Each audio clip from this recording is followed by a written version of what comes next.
experimental output for use of Humic Feed O Fert, which has been done under the dissertation work by one of the students of the master degree in their final year, named Sheikh Mirjan, under the guidance of myself, Professor Apurbo Ratan Ghosh, for the 90 days treatment under the usual application along with the supplementary feed of Humic Feed O Fert.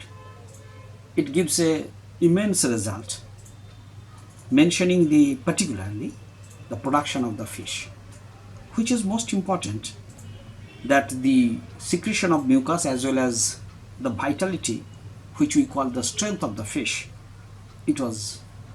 makes a very excellent output, which helps the farmers particularly during their transport and market to a different place of their target. So we have also observed from our study that the total limnological parameters that we call the different water parameters, in particularly the soil bed, which is the nursery of the studying plankton, the growth of the planktonic community, it was excellent. So the use of supplementary feed may be minimized with the application of the Humic Feed O Fert by appearance of the planktonic community. So the planktonic community may provide, and really, instead of artificial feed, to the natural feed for the usual growth of the fish.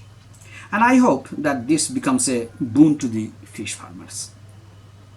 The second part of it, regarding the limnological parameters of the water, that it makes the balance in pH.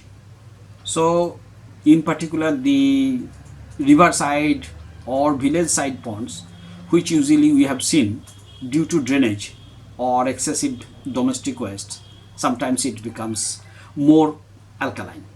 So to make a buffer by use of Humic Feed O Fert, it's an excellent one that is revealed from our study. And secondly, the concentration of ammonia, particularly in the domestic cases which is in around the rural villages, they are facing this problem of concentration of ammonia as well as nitrate. And that is, from our result, we have seen that the total concentration of the ammonia, it was under the permissible limit of aquaculture, particularly the fish culture. And in our experiment, it was IMC as well as air breathing fish. Now the texture of the fish that we have seen, that the concentration and the fat accumulation of within the liver, it was less. So it means that the total weight of the fish that should be gained by the skeletal as well as morphological growth of the fish, and this excessive accumulation of fat, as it is not been happened with this fish, so that may help the farmers to make a good market of its own food, that means the fish. Secondly, it helps, or it acts as a prophylactic measure against the growth of the bacteria as well as fungal pathogens. So in our study, though it's a very pilot and experimental basis in the laboratory condition as well as in the field condition, it makes a useful tool, and that is why we call that the Humic Feed O Fert as a progenitor for the aquaculture practices. Thank you.